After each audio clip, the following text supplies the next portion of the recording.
प्यारे बच्चों नमस्कार, स्वागत है आप सभी का यस के एक्सेलेंस ट्यूटोरियल में। तो आज के इस वीडियो में हम लोग देखेंगे क्वेश्चन नंबर 3, सभी खंड कीजिए, कक्षा 10 मॉडल पेपर है। ठीक है, तो यहाँ पे देखिए क है।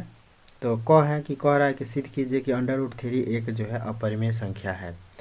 तो सिद्ध कीजिए कि अंडर रूट 3 एक अपरिमेय संख्या है। देखिए दोस्तों, इस टाइप का सवाल जो है बहुत ही इंपॉर्टेंट है और यह 2 नंबर में पूछेगा।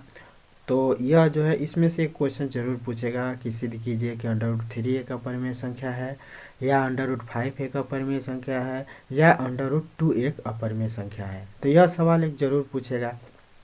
तो इसलिए इसको जो है आप लोगों को समझना और हल करना सीखना बहुत ज़रूरी है। ठीक है, तो चलिए इसको हम लोग जो है सिद्ध करते हैं कि ये एक अपरिमेय संख्या है। ठीक है, अब यहाँ पे देखिए, इसको हम लोग को अगर सिद्ध करना है कि यह एक जो है अपरिमेय संख्या है, तो इसके लिए हम लोग कैसे सिद्ध करेंगे। तो यहाँ पे लिखेंगे हल, और हल में हम लोग जो है क्या लिखेंगे, लिखेंगे कि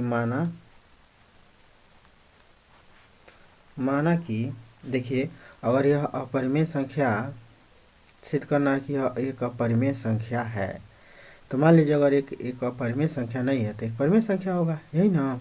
तो मान लेते हैं हम लोग कि माना कि अंडर रूट 3 एक जो है परिमेय संख्या है। अगर अपरिमेय नहीं है तो परिमेय है, परिमेय है। ठीक है, माना कि एक जो है क्या है, परिमेय संख्या है। तो भाई परिमेय संख्या है, तो परिमेय संख्या है, तो परिमेय संख्या के लिए जो है कंडीशन क्या है कि परिमेय संख्या वही संख्याएं होती हैं जिसे p/q के रूप में लिखा जा सके, और जहाँ जो है q जो है 0 के बराबर न हो, जहाँ q जो है 0 के बराबर न हो। और भी एक कंडीशन कहा जाता है कि p और q सह अभाज्य संख्या है। p और q जो है क्या है, सह अभाज्य है। सह अभाज्य का मतलब p और q में कोई भी उभयनिष्ठ गुणनखंड नहीं होना चाहिए। सह अभाज्य संख्या है, सह अभाज्य माने ये आपस में विभाजित नहीं हो सकती हैं, सह अभाज्य संख्या है। सह अभाज्य का मतलब कि ये आपस में ये विभाजित नहीं हो सकती है, ये जैसे है वैसे बनी रहेंगी। ठीक है, संख्या जहाँ p और q जो है क्या है, सहअभाज्य संख्या है। जहाँ p और q सहअभाज्य है, ये आपस में जो है अभाज्य है। सह का मतलब एक दूसरे से अभाज्य है। ठीक है, तो ये वाला कंडीशन होना चाहिए p और q का। ठीक है, मैंने कहने का मतलब ये है कि यदि हम लोग सिद्ध कर रहे हैं, सिद्ध करने में p और q का कोई उभयनिष्ठ गुणनखंड मिल जाएगा, तो यह जो है सहअभाज्य संख्या नहीं कहलाएगा, यानी कि p और q जो है परिमेय संख्या नहीं कहलाएगा। तब सिद्ध हो जाएगा कि यह अपरिमेय संख्या है। ठीक है, तो अब हम लोग इसको सिद्ध करेंगे। तो माना कि अंडर रूट 3 जो है क्या है, परिमेय संख्या है। तो यदि अंडर रूट 3 एक परिमेय संख्या है, तो अंडर रूट 3 तो यह जो है इंगित क्या करेगा कि अंडर रूट 3 बराबर होगा p/q के, जब परिमेय संख्या है तो p/q के रूप में, माना p/q के बराबर होना चाहिए तब। तो अब p/q के रूप में बराबर होना चाहिए। तो क्या देखते हैं कि ये p/q के बराबर हो रहा है कि नहीं हो रहा है। तो अब हम लोग जो है इतना रख देंगे। अब देखिए, चूंकि इस रूट को हटाने के लिए हल करना है, तो इस रूट को हटाएंगे। तो रूट को हटाने का नियम क्या है कि इधर भी वर्ग कर दिया जाए और इधर भी वर्ग कर दिया जाए। तो दोनों पक्षों में वर्ग कर देते हैं हम लोग, दोनों पक्षों में। और दोस्तों, इससे पहले पहला और दूसरा सवाल बता चुके हैं इस मॉडल पेपर का, तो वीडियो के डिस्क्रिप्शन में और वीडियो के अंत में और आई बटन सब में जो है आपको मिल जाएगा। तो जब भी आई बटन आए उसमें देख लीजिएगा, या वीडियो के अंत में जाके देख लीजिएगा एंड स्क्रीन पर। ठीक है, तो दोनों पक्षों में हम लोग जो है क्या कर रहे हैं, वर्ग कर रहे हैं। वर्ग करने पर दोनों पक्षों में वर्ग कर देते हैं। तो दोनों पक्षों का अगर वर्ग करते हैं तो अंडर रूट 3 का भी वर्ग करेंगे और p/q का भी वर्ग करेंगे। अब देखिए, जब इनका हम लोग वर्ग कर देंगे तो क्या होगा, तो इसका अंडर रूट 3 का वर्ग करेंगे, यानी कि अंडर रूट का जब वर्ग करते हैं तो रूट खत्म हो जाता है, रूट खत्म हो जाएगा तो बच जाएगा केवल 3। और इधर p/q का वर्ग करेंगे तो p का भी वर्ग हो जाएगा और q का भी वर्ग हो जाएगा। ठीक है, अब q स्क्वायर है तो इसमें चाहे तो क्रॉस गुणा करा सकते हैं, तो 3q स्क्वायर हो जाएगा। तो 3q का स्क्वायर कर देंगे और बराबर इधर कर देंगे p का वर्ग। ठीक है, अब देखिए दोस्तों, जब ऐसा कंडीशन प्राप्त होता है तो यह जो है 3 जो है इसको पी स्क्वायर को विभाजित कर रहा है। यहाँ पता चल रहा है हम लोगों को, मैंने ये बात जो है इंगित कर रहा है हम लोगों को कि जो है 3 जो है क्या करेगा, पी स्क्वायर को विभाजित करेगा, पी स्क्वायर को विभाजित करेगा, विभाजित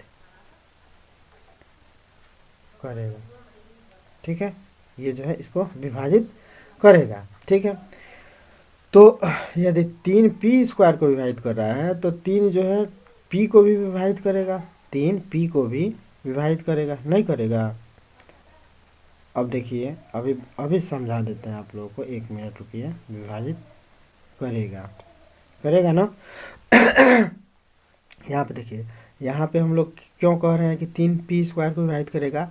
देखिए, कभी भी जब ये जो है इस पक्ष के बराबर है ना, अगर इसमें कोई गुणनखंड है तो इसके कहीं ना कहीं जरूर गुणनखंड को काट रहा होगा। ठीक है ना, इसके गुणनखंड को कहीं ना कहीं जरूर काटेगा। ठीक है, तभी जाके ये बराबर होंगे, नहीं तो बराबर नहीं होते हैं। मैंने इसका कोई भी अंक इसको जरूर काटेगा। ठीक है ना, इसका कोई अंक, मैंने जैसे 3 है तो पी स्क्वायर को जरूर काटेगा अगर ऐसा कंडीशन बनता है तो। ठीक है, तो इसलिए कह सकते हैं कि 3 जो है पी स्क्वायर को विभाजित करेगा। अब देखिए, जब 3 इसके वर्ग को विभाजित करेगा तो क्लियर है कि 3 इसके जो है सिंगल अंक को भी विभाजित करेगा। जैसे देखिए, 3 बराबर पी स्क्वायर आ रहा है। पी स्क्वायर का मतलब हम लोग लिख सकते हैं 3 का वर्ग, लिख सकते हैं। मान लीजिए 3 का वर्ग है तो पी बराबर है 3 का वर्ग के वर्ग, मतलब 3 बराबर 3 का वर्ग लिख दे रहे हैं तो 3 जो है क्या करेगा, 3 3 9 होगा, यानी कि इस 3 के 2 गुणनखंड, 9 के 2 गुणनखंड होंगे, 3 गुणे 3, तो 3 जो है इसके अंक को नहीं विभाजित कर रहा है। यानी कि 3 जो है अगर बराबर है पी स्क्वायर के तो इसका मतलब मैंने बराबर होगा, तो कब बराबर होगा, इसके किसी न किसी गुणनखंड का ही वर्ग होगा, तो जाके यह इसको विभाजित करेगा। तो सब मिला के अगर यह इसको बराबर है तो यह इसको विभाजित करेगा, तो अगर इसको विभाजित करेगा तो इसके किसी एक अंक को भी विभाजित करेगा, यानी कि पी को भी विभाजित करेगा। ठीक है, तो अगर यह जो है 3 पी को विभाजित कर रहा है तो देखिए, अगर 3 जो है पी को विभाजित कर रहा है, पी को अगर विभाजित कर रहा है, और यहाँ पे देखिए, यदि 3 जो है पी को विभाजित करेगा तो मान लीजिए कि यम बार में विभाजित कर रहा है, 3 जो है पी को जो है कुछ कोई ना कोई बार में विभाजित करेगा, तो मान लेते हैं हम लोग कि यम बार में विभाजित कर रहा है। ठीक है, तो अगर जो है 3 जो है पी को यम बार में विभाजित कर रहा है तो पी बराबर हम लोग लिख सकते हैं 3 इंटू यम, 3 इंटू यम लिख सकते हैं ना। पी बराबर, भाई ये ऐसा विभाजिता का नियम होता है ना, विभाजित करने का, माने जैसे कि पी बराबर हम लोग लिख सकते हैं इतना गुणे इतना धन शेषफल लिखते हैं ना, तो शेषफल मान लीजिए 0 है, तो 3 पी को जो एम बार में विभाजित कर रहा है, यानी कि पी बराबर हम लोग लिख सकते हैं 3। यहाँ पे थोड़ा समझ लीजिए कि यदि 3 जो है 3 पी को विभाजित कर रहा है एम बार में, तो पी बराबर हम लोग लिख सकते हैं 3m आधन आर।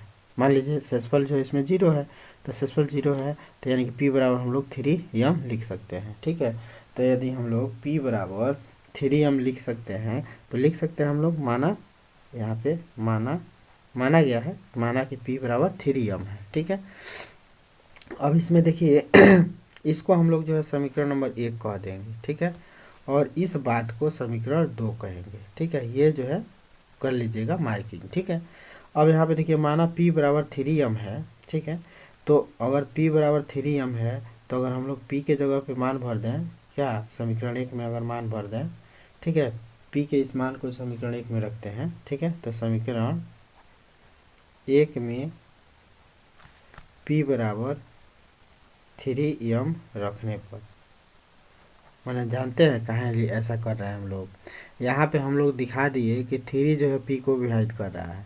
अब हम लोगों को दिखाना है कि 3 जो है q को भी विभाजित करेगा। ठीक है ना, इसीलिए हम लोग मान ले रहे हैं कि p बराबर है 3m के। ठीक है, माने अगर 3 p को विभाजित कर रहा है तो यहाँ से हम लोग p बराबर लिख सकते हैं 3m। ठीक है ना, जैसे कि 3 मान लिया जा रहा है कि m बार में इसको विभाजित कर रहा है p को, तो इसलिए p बराबर हम लोग लिख सकते हैं 3m। अब p बराबर 3m को जो है हम लोग समीकरण नंबर 1 में रख देते हैं, तो p बराबर 3m रखने पर समीकरण 1 में p बराबर 3m रखने पर तो रख देते हैं आप।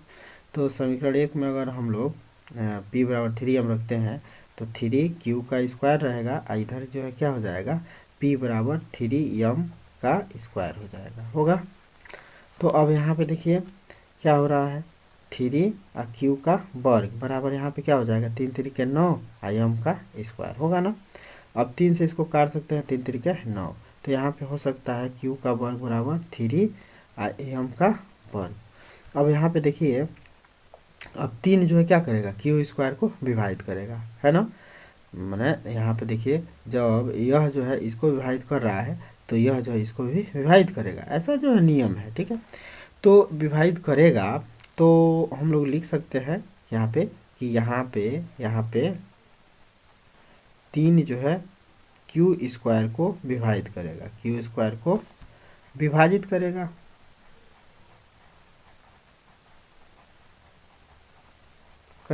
ठीक है। पी अगर क्यू स्क्वायर को विभाजित कर रहा है, 3 क्यू स्क्वायर को विभाजित करेगा तो 3 जो है क्यू को भी विभाजित करेगा, क्यू को भी विभाजित करेगा,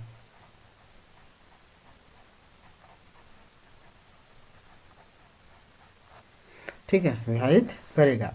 तो अब हम लोग समीकरण, अब इसको समीकरण नंबर अगर हम लोग 3 मान लें, 1 2 3, इसको समीकरण नंबर अगर हम लोग 3 मान लें, ये आपका समीकरण नंबर 2 है और ये समीकरण नंबर 1 है, इसको समीकरण नंबर 3 मान लिया जाए।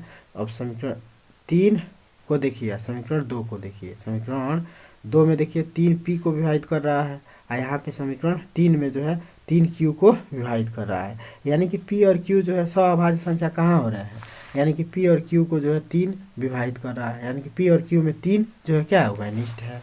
तो ऐसा जो है कंडीशन नहीं होना चाहिए, ठीक है ना। तो अब हम लोग जो है इसका स्पष्टीकरण लिख देंगे कि समीकरण समीकरण जो है हम लोग 1 2 और 3 से कर सकते हैं, समीकरण 2 और,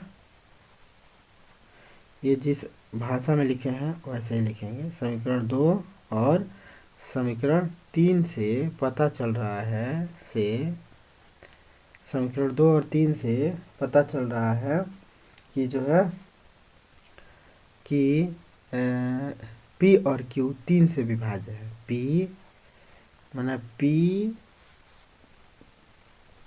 माने 2 और 3 से पता चल रहा है कि जो है पी 3 से विभाज्य है, पी 3 से विभाज्य है, से विभाज्य है, और क्यू भी जो है 3 से ही विभाज्य है, क्यू भी 3 से विभाज्य है, यही ना पता चल रहा है। तो जो है देखिए एक ही अंक से दोनों विभाजित हो रहे हैं, इसका मतलब कि 3 दोनों में है, ठीक है। इससे क्या पता चलता है, इससे पता चलता है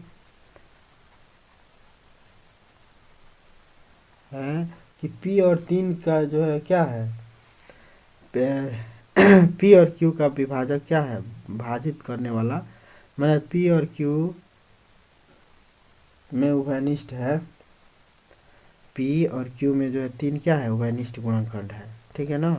पी और क्यू में उभयनिष्ठ गुणनखंड 3 है, पी और क्यू में उभयनिष्ठ गुणनखंड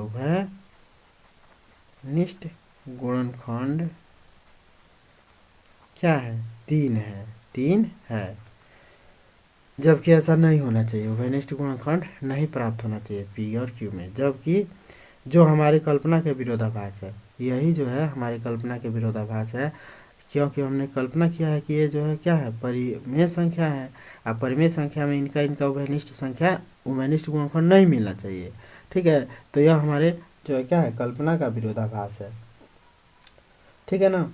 यह जो है यह इस कल्पना का विरोधाभास है, यह जो है इस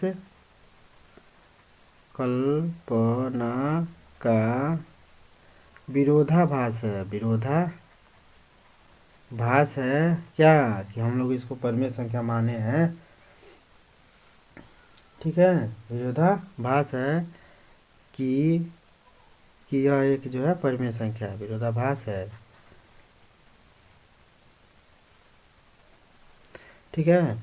या हम लोग लिख सकते हैं कि इस कल्पना का विरोधाभास है कि P और क्यू का कोई उभयनिष्ठ गुणनखंड नहीं है, पी और क्यू का कोई उभयनिष्ठ गुणनखंड नहीं है। अगर इसका कोई उभयनिष्ठ गुणनखंड नहीं होगा तभी ना यह जो है एक परिमेय संख्या होगा। तो इसका उभयनिष्ठ गुणनखंड मिल जा रहा है तो यह एक अपरिमेय संख्या होगा। ठीक है, तो उभयनिष्ठ गुणनखंड पी और क्यू का कोई उभयनिष्ठ गुणनखंड नहीं है, उभयनिष्ठ गुणनखंड नहीं है। तो अब हम लोग को जो है अगर हमारे कल्पना का विरोधाभास हो गया, उल्टा हो गया, तो इसका मतलब ये है कि अतः हम लोग लिख सकते हैं कि अतः √3 एक अपरिमेय संख्या ही है, एक अपरिमेय संख्या है। बस यही हम लोग का जो है क्या होगा, विरोध आंसर प्राप्त होगा। ठीक है, तो ऐसे ही इसी प्रकार जो है आप लोग जो है सिद्ध कर दीजिएगा। बस इसमें जो है आप लोग फंडा देख लीजिए। हम लोग को फंडा इसका यही है कि दिखा देना है कि 3 जो है क्यू को विभाजित कर रहा है और 3 पी को भी विभाजित कर रहा है। ठीक है, जबकि ऐसा होना नहीं चाहिए। ठीक है ना, तो बस तो क के लिए जो है इतना ही। अब इसके बाद से प्रश्न संख्या तीसरा के हम लोग ख देखेंगे। ठीक है, प्रश्न संख्या तीसरा का ख देखिए, क हो गया, ख देखिए। करा ए का मान ज्ञात कीजिए जिसके लिए निकाय ax धन 2y बराबर 2 और 8x धन ay बराबर 4 है के रूप में के अपरिमित रूप से अनेक हल होंगे। माना ए का मान ज्ञात करना है और इसके जो है अपरिमित रूप से अनेक हल होंगे, ये दिया हुआ है। ठीक है, तो इसको जो है कैसे करेंगे हम लोग। अब यहाँ पे देखिए, यहाँ पे हम लोग को दो समीकरण दिया गया है, एक समीकरण ये है और एक समीकरण ये है।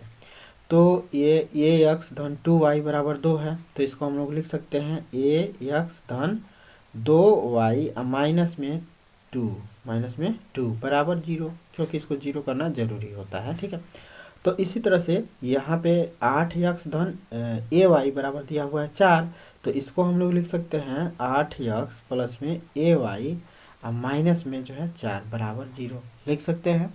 ठीक है, अब इसके लिए कह रहा है कि लिखेंगे चूंकि अपरिमित रूप से इसके अनेक हल हैं, अपरिमित रूप से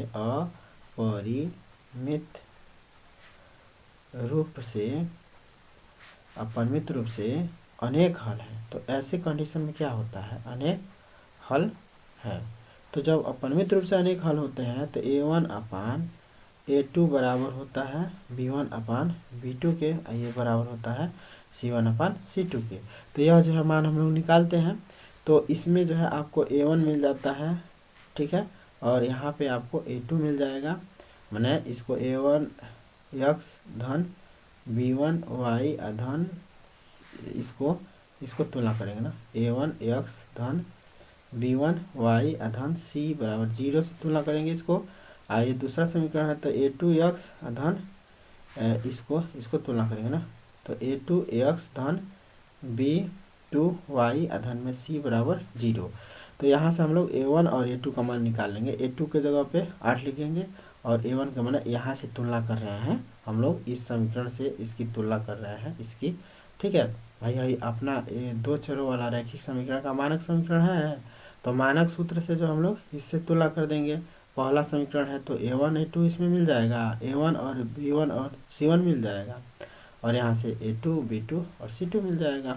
ठीक है, तो अब इसमें a1 अपन a2 करते हैं, तो a1 का मान देखिए 1 आएगा, तो यहाँ पे लिखेंगे 1। देखिए यहाँ a है, a x का गुणांक a है, तो यहाँ पे a लेंगे। ठीक है, a1 का मान क्या लेंगे, a लेंगे, और a2 का मान जो है क्या लेंगे, तो यहाँ पे देखिए a2 का मान 8 लेंगे, तो यहाँ पे a2 का मान 8 ले लेंगे बराबर b1 का मान। तो b1 का मान यहाँ से अगर हम लोग तुलना करें तो 2 होगा, y का गुणांक यहाँ b1 है, तो यहाँ y का गुणांक 2 है, तो b1 के जगह पे क्या है 2, तो यहाँ पे ले लेंगे 2। अब बटे में b2, तो b2 का मान देखिए क्या है, तो b2 का मान फिर a है, तो यहाँ पे ले लेंगे a। फिर बराबर c1 अपन c2, तो c1 का मान कितना है, तो c1 का मान अगर हम लोग देखें तो माइनस में 2 है, c1 का मान माइनस में 2 है, और c2 का मान देखें तो माइनस में जो है 4 हो जाएगा, तो माइनस में 4 ले लेंगे। ठीक है, इससे इसको काट सकते हैं और इससे 1/2 लिख सकते हैं, 2 का क्रम 2 2 दूना 4। तो अब यहाँ पे हम लोग देखें कि a1 अपान 8 बराबर है 2/1 के। ठीक है, बराबर है, तो यहाँ से हम लोग को अगर ये का मान निकालना है तो इस समीकरण को लेकर तुलना कर देंगे तब भी ए का मान निकल जाएगा, यानी कि आया इतना बराबर इतना लेके तुलना कर देंगे तब भी ए का मान निकल जाएगा। ठीक है, यानी कि a/8 बराबर 2/a लेके तुलना कर देंगे। तो इसको हल कर देंगे तो ए का ए में गुणा करा देंगे क्रॉस, तो ए स्क्वायर हो जाएगा, ये 2 8 16 हो जाएगा। 8 का 2 में गुणा करा देंगे तो 16 हो जाएगा। ठीक है, तो रूट को इधर लाएंगे वर्ग को, तो वर्ग को लाएंगे तो ये रूट हो जाएगा। तो ए बराबर लिख सकते हैं हम लोग अंडर रूट में 16। अंडर रूट में 16 का मतलब 16 किसका वर्ग है, 4 का, तो 4 चौको 16 यानी कि 4 बाहर हो जाएगा, तो 4 हो जाएगा। तो ए का वैल्यू 4 हो गया। ठीक है, या हम लोग जो है 2a अब बराबर भाई ये इसके बराबर है, ये इसके बराबर है, तो 2a बराबर हम लोग लिख सकते हैं 1/2, तब भी जो है ए का मान निकल जाएगा। 2 का इसमें गुणा करा देंगे और ए का जो है इसमें गुणा करा देंगे, तो 2 का 2 में गुणा कराएंगे तो 4, और ए का 1 में गुणा करेंगे तो ए हो जाएगा, यानी कि ए बराबर 4 इससे भी प्राप्त हो गया। ठीक है, इस प्रकार जो है आपका आंसर हो जाएगा ए बराबर 4, तो ए बराबर 4 हो जाएगा, ए का मान हो गया। ठीक है, अब इसके बाद से हम लोग जो है इसका जो है ग देखते हैं।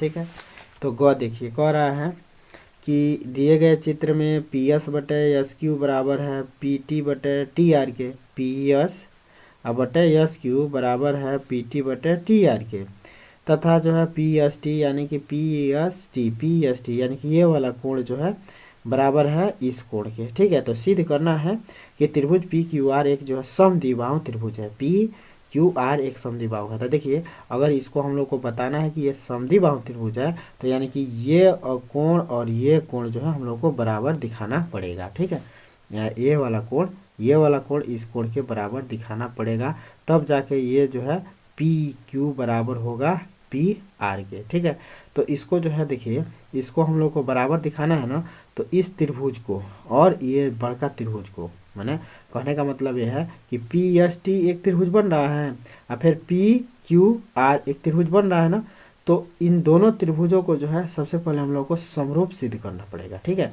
और समरूप सिद्ध करने के बाद से ये कोण और ये कोण बराबर दिखाना पड़ेगा। ठीक है, तो सबसे पहले इसको हम लोग समरूप सिद्ध करने का प्रयास करते हैं पी एस टी और जो है पी क्यू आर को। ठीक है, तो इसको प्रयास करते हैं, चलते हैं अपने बोर्ड पे। सबसे पहले हम लोग जो है इस आकृति को बनाते हैं। ठीक है, जो त्रिभुज दिया हुआ है इस त्रिभुज को हम लोग बना लेते हैं। ठीक है, ये रहा त्रिभुज आपका। ठीक है, और इसमें जो है इसका नाम दिया है पी, इसका नाम क्यू और ये नाम आर दिया है, और इसके बाद से जो है एक रेखा ऐसे खींच दिया है एस टी। ठीक है, और इसमें कह रहा है कि ये वाला कोण इस कोण के बराबर है, ये दिया है। ठीक है, दिया में है वो जो लिख लेते हैं हम लोग, दिया है क्या दिया है, तो दिया है कि पी एस बटे एस क्यू बराबर है, पी एस बटे एस क्यू बराबर है पी टी बटे टी आर के, यही ना दिया है पी टी बटे टी आर के, और दिया है कोण पी एस टी बराबर है कोण पी आर क्यू के, ये दिया हुआ है। ठीक है, तो अब यहाँ पे देखिए ये जो है कोण इस कोण के बराबर है, सीधा सीधा इसको लिख लेते हैं, पी एस टी का मतलब कोण एस बराबर है कोण आर के, ये दिया हुआ है, ये आगे काम आएगा इसलिए इसको समीकरण नंबर 1 कर लेते हैं। ठीक है, ये दिया हुआ है। अब इसके बाद से जो हम लोग लिखेंगे सिद्ध करना है। क्या सिद्ध करना है, सिद्ध करना है, तो सिद्ध क्या करना है हम लोगों को कि जो है पी क्यू बराबर है क्या पी आर के, या समद्विबाहु सिद्ध करना है। यही समद्विबाहु का मतलब पी क्यू बराबर है पी आर के। ठीक है, या सिद्ध करना है हम लोगों को कि त्रिभुज पी क्यू आर समद्विबाहु है, या हम लोगों को यही सिद्ध करना है कि त्रिभुज पी क्यू आर एक समद्विबाहु है, एक समद्विबाहु है। ठीक है, समद्विबाहु त्रिभुज है, यही सिद्ध करना है हम लोग को। तो अब हम लोग जो है क्या करेंगे, त्रिभुज देखेंगे किस त्रिभुज में, तो हम लोग देखेंगे त्रिभुज पी एस टी और त्रिभुज पी क्यू आर में त्रिभुज। अब हम लोग उपपत्ति लिखेंगे, उपपत्ति, और उपपत्ति में लिखेंगे त्रिभुज पी एस टी और त्रिभुज पी क्यू आर में। ठीक है ना, यही ना देखेंगे त्रिभुज पी एस टी और त्रिभुज पी क्यू आर में। अब जो हम लोग क्या देखेंगे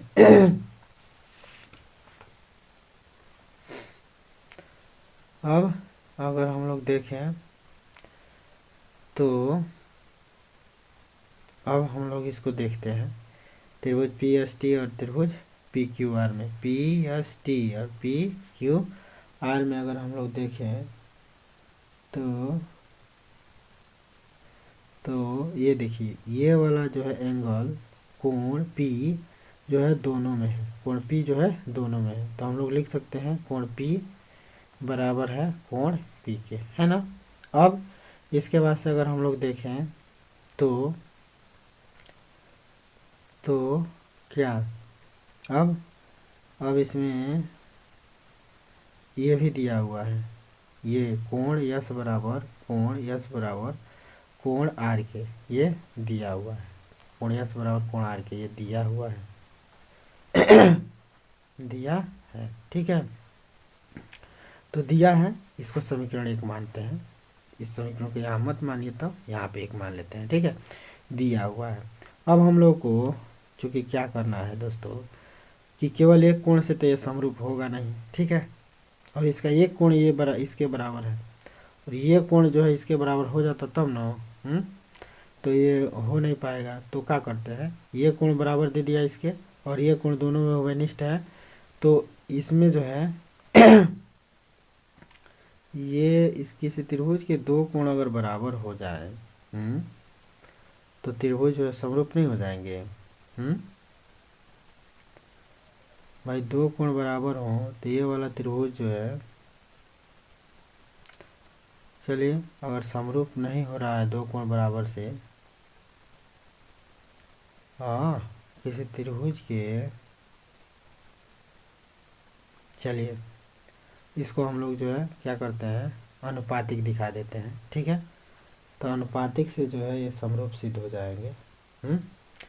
भाई दो कोण बराबर हो जा रहे हैं, ये कोण जो है इस कोण के बराबर है और ये कोण जो है दोनों में वनिष्ठ है, तो कोण भुजा एगो भुजा कोई बराबर होता तब न, तो एक बार इसको अनुपातिक सिद्ध करना पड़ेगा, ठीक है ना, इनकी भुजाओं का अनुपात सिद्ध करना पड़ेगा। तो इसके लिए अब हम लोग क्या करेंगे उत्पत्ति में, और हम लोग को उत्पत्ति में दिया हुआ है कि पी एस बटे एस क्यू, पी एस बटे एस क्यू बराबर है पी टी बटे टी आर के, ये जो है दिया हुआ है।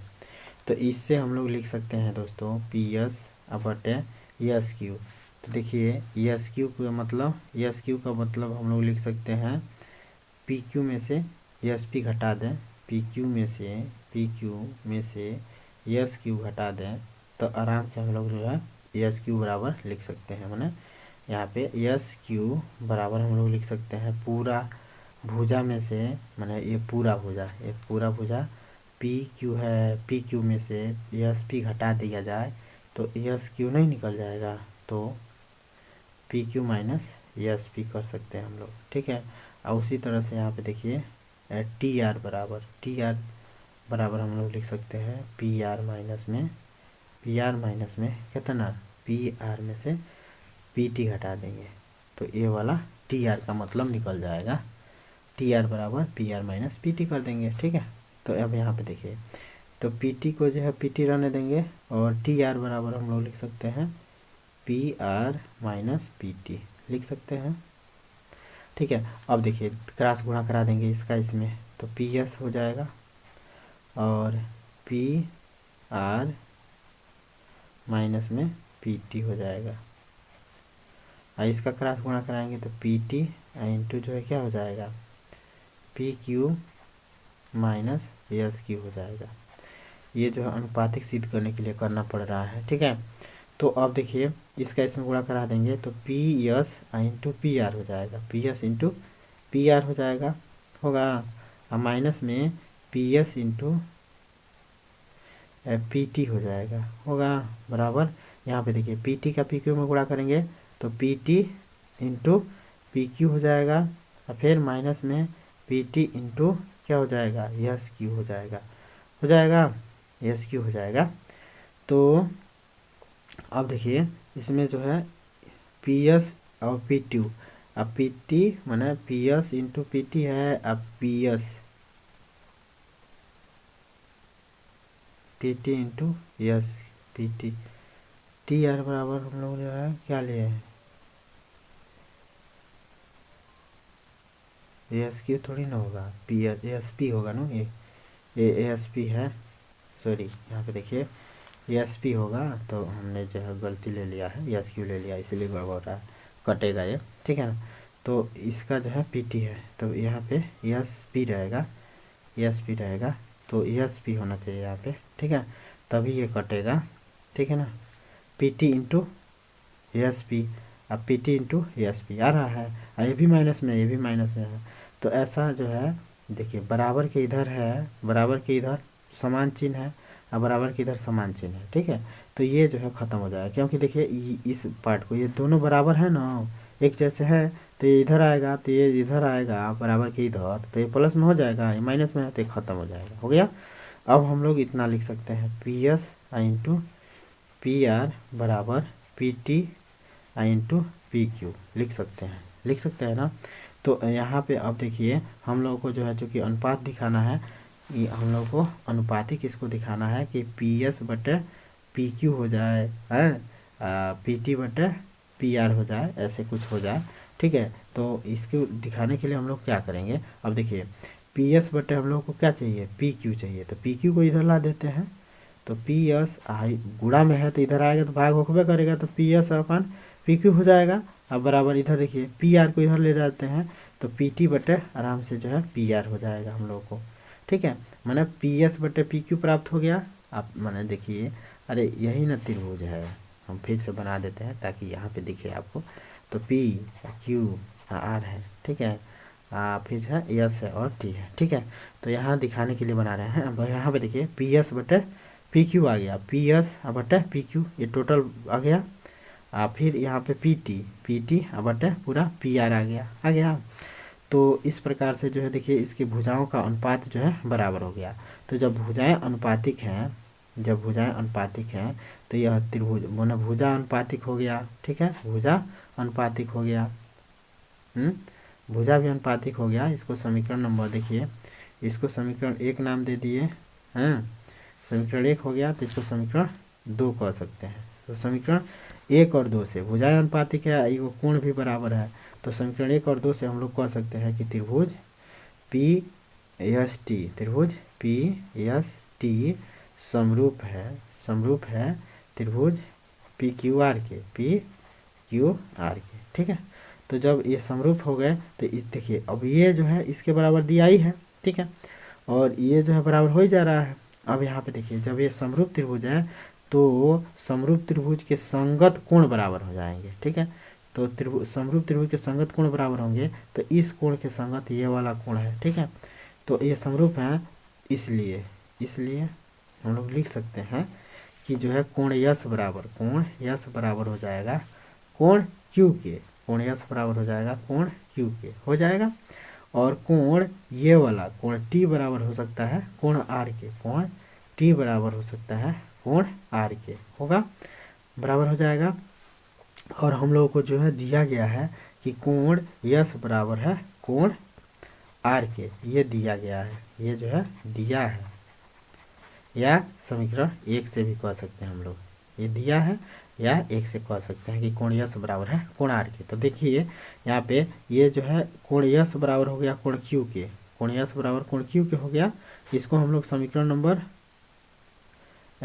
2 कह सकते हैं। भाई ये अगर समरूप है तो ये इसके बराबर हो जाएगा, समीकरण नंबर 2 कह देंगे। अच्छा, कोण यस बराबर है कोण आर के, ये समीकरण नंबर 1 दिया हुआ है पहले से ही। तो समीकरण 1 और 2 से हम लोग कह सकते हैं, समीकरण 1 और 2 से हम लोग कह सकते हैं कि देखिए यह भी यस इसके बराबर है, यह भी यस इसके बराबर है, तो यस इसके बराबर है, यस इसके बराबर, तो ये भी आपस में बराबर हो जाएंगे, तो कोण क्यू बराबर हो जाएगा कोण आर के, ठीक है, समीकरण 1 और 2 से। तो जब ये दोनों कोण बराबर हो गए, कोण क्यू और आर बराबर हो गए, तो इसके सम्मुख भुजाएं जो है क्या होंगी, बराबर होती है। तो कोण क्यू के सामने की भुजा पी आर हो जाएगी, कोण क्यू के सामने की भुजा पी आर हो जाएगा।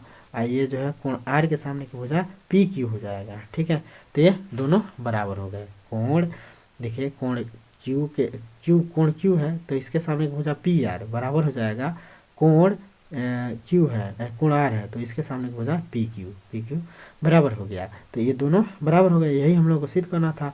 अतः हम लोग कह सकते हैं कि अतः त्रिभुज पी एस टी त्रिभुज पी यस अतः हम लोग कह सकते हैं कि त्रिभुज पी क्यू आर त्रिभुज यही ना करना था, त्रिभुज पी क्यू आर जो है क्या है समद्विबाहु है। देखिए दोस्तों मेमोरी फुल हो गया तो हम सवाल जो है कैसे बताएंगे अगला। ये जो है सवाल कोई है भी नहीं है घ, तो घ भी देख लेते हैं। चलिए घ देखिए, घ कह रहा है कि एक जो है 40 सेंटीमीटर ऊंचे शंकु के चिन्ह के वृत्ताकार सिरों की त्रिज्याएं 38 सेंटीमीटर और 8 सेंटीमीटर है। शंकु के चिन्ह की तिरछी ऊंचाई ज्ञात कीजिए। ठीक है, आसान है सवाल, जल्दी से बता देते हैं इसको। घ जो है हम लोग इसको कर रहे हैं घ। ठीक है, तीसरा का घ। अब यहाँ पे देखिए एक शंकु बना देते हैं, छिन्नक बना देते हैं। छिन्नक का मतलब शंकु का कटा हुआ भाग, छिन्नक है ये। ठीक है, इसको जो है छिन्नक कर देते हैं। अब देखिए इसमें कह रहा है कि इसकी ऊंचाई जो है कितना है तो 40 सेंटीमीटर है ऊंचाई, यानी कि एच बराबर 40 सेंटीमीटर, ये एच है, एच बराबर 40 सेंटीमीटर है। इसके बाद से ऊपरी त्रिज्या दिया हुआ है 8 सेंटीमीटर, ऊपरी त्रिज्या यानी कि स्मॉल त्रिज्या 8 है और कैपिटल त्रिज्या जो है दिया हुआ है कितना 38। ठीक है, ये जो है 38 दिया हुआ है। ठीक है, तो अब कह रहा है कि इसकी जो तिरछी ऊंचाई यानी कि यह जो है तिरछी ऊंचाई हम लोग को ज्ञात करने के लिए कह रहा है। ठीक है, तो तिरछी ऊंचाई का सीधा सीधा सूत्र होता है, उसमें रख देंगे या फर्दे निकाल देंगे। तो तिरछी ऊंचाई बराबर हम लिखेंगे शंकु की तिरछी ऊंचाई यल बराबर, तिरछी ऊंचाई यल बराबर होता है अंडर रूट में एच का वर्ग माइनस में capital R minus small r, ये वर्ग नहीं रहेगा, capital R minus small r का वर्ग रहेगा। ठीक है, तो अब तिरछी ऊंचाई, अब ये इसमें यह ऊंचाई जो है 40 दिया है तो 40 भर देना, इसका वर्ग कर देना। माइनस में होता है ना, माइनस में नहीं होता है, प्लस में होता है। ठीक है ना, ये प्लस में होता है, ये प्लस में होता है, सॉरी ये प्लस में होगा सूत्र। ठीक है, प्लस में होगा। अब जैसे आर का मतलब 38 और माइनस में स्मॉल आर का मतलब 8 दिया हुआ है, इसका वर्ग कर देंगे। ठीक है, अंडर रूट में 40 का वर्ग करेंगे तो 4 चौका 16 और 2 को 0 और धन में जो है 38 में से 8 घटा दीजिए 30 हो जाएगा, 30 का वर्ग कर देंगे। तो यहाँ पे देखिए अंडर रूट में जो है क्या हो जाएगा 1600 और प्लस में 3 तरीके 900, 30 तिहाई 900 मैंने 30 हम 900 हो जाएगा। अब 16 को और 9 को कितना हो जाएगा अंडर रूट में 2500 होगा। 25 का वर्गमूल हो जाएगा 5, 25 का वर्गमूल 5 और 2 को 0 है तो एक और 0 निकाल देंगे, यानी कि ये जो है 50 हो जाएगा। 50 हम 2500। ठीक है, तो 50 हो गया। तो तिरछी ऊंचाई यल बराबर हो जाएगा 50, यही आपका आंसर हो जाएगा। सेंटीमीटर में तो सेंटीमीटर में लिख दीजिएगा, मीटर में तो मीटर में लिख दीजिएगा। ठीक है, तो 50 सेंटीमीटर हो जाएगा, आंसर लिख दीजिएगा 50 सेंटीमीटर। ठीक है, 50 सेंटीमीटर यल बराबर, तो यल बराबर 50 सेंटीमीटर हो जाएगा। ठीक है, तो इस प्रकार जो है आपका ये पूरा समाप्त हो गया तीसरा क्वेश्चन। ग भी हो गया, घ भी हो गया। ठीक है, अब इसके बाद से चौथा हम लोग देखेंगे, सभी खंड कीजिए। ठीक है, तो अगले वीडियो में, तब तक के लिए जय हिंद दोस्तों।